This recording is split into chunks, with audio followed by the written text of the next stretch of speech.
Have you ever felt like you're drowning in negativity, like your inner critic or ego is louder than your true voice? Studies show that the average person has about 12,000 to 60,000 thoughts per day, over 70% of them are negative, and 95% are repetitive. But here's the truth, you don't have to believe every thought you think. What if I told you there's something deeper, original, and powerful already within you, waiting to be rediscovered? This is not just about positive thinking. It's about reclaiming what was yours from the beginning, your original blessing. You hear it all the time.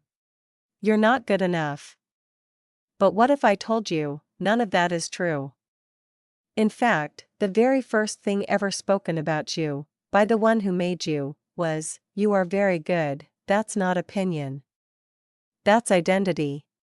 In this video, I'm going to show you how to silence the inner critic, retrain your thinking, and reclaim what's already inside you, your original blessing. Why I'm sharing this to you? It's because I've gone through this season in life.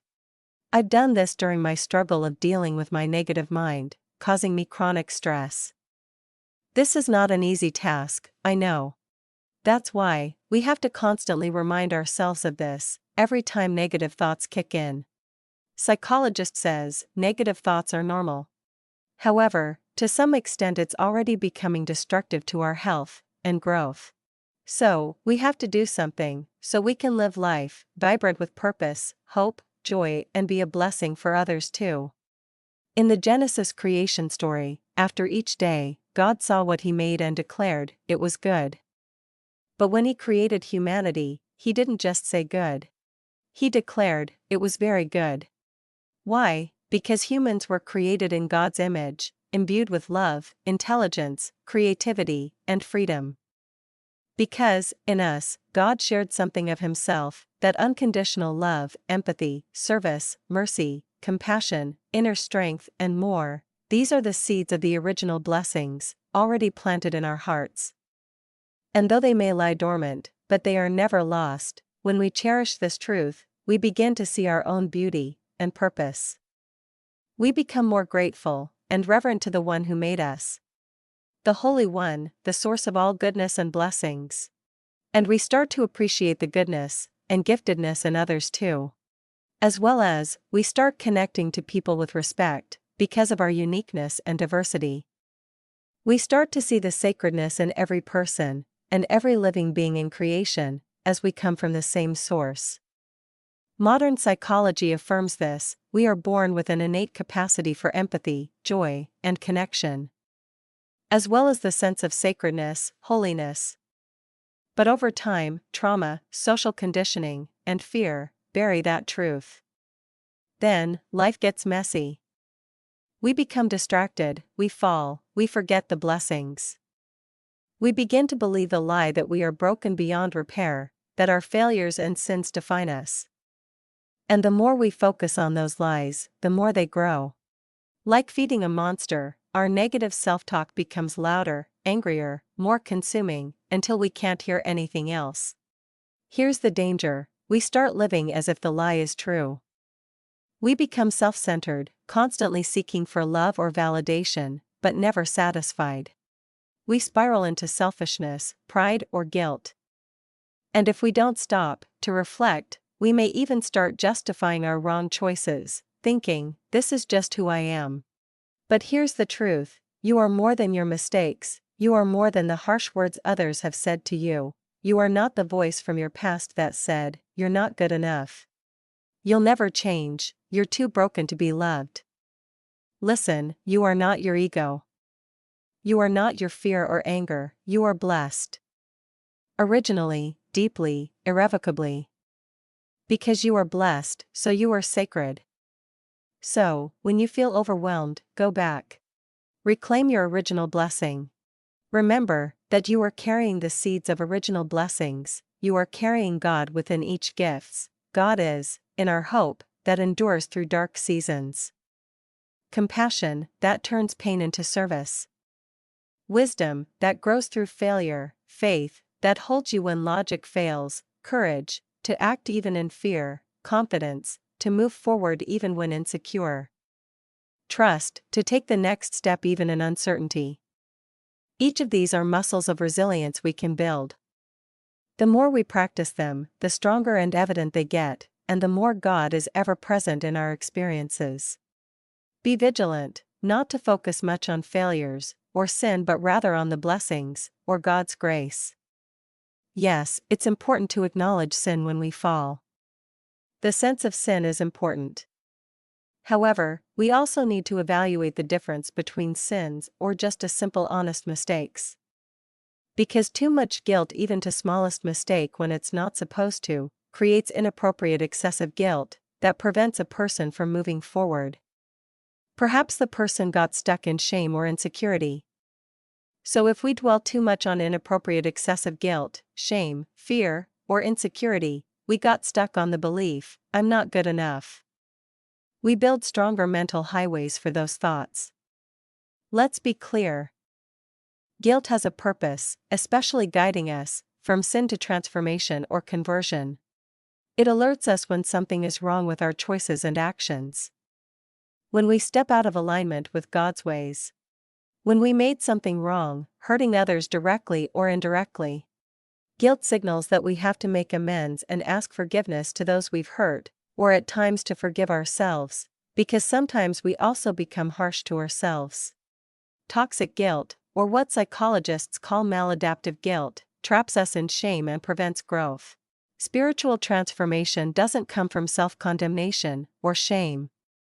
It comes from grace, honesty, to admit where we fall, to hope with courage, and trust to begin again. When we constantly focus on our failures, negativity becomes a habit. Neuroscience calls this neuroplasticity. The brain rewires itself, according to what we repeatedly think and do. What we give more attention or spent more time with, gets stronger, and even gets evident in our words and actions. If we dwell on negativity, then it becomes stronger, and grows like a monster, but if we keep choosing to practice a virtue, then it flourishes, like a lush, fruitful farmland. We need to learn how to deal with our negative thoughts. While negative thoughts are normal, they often serve as a survival mechanism, helping us to focus on possible threats, danger, or problems. However, when negative thinking becomes frequent and dominant, they become problematic, as it can contribute to mental health issues, like anxiety, distress, depression, and low self-esteem. Repetitive cycle of negative thinking worsens mood and stress.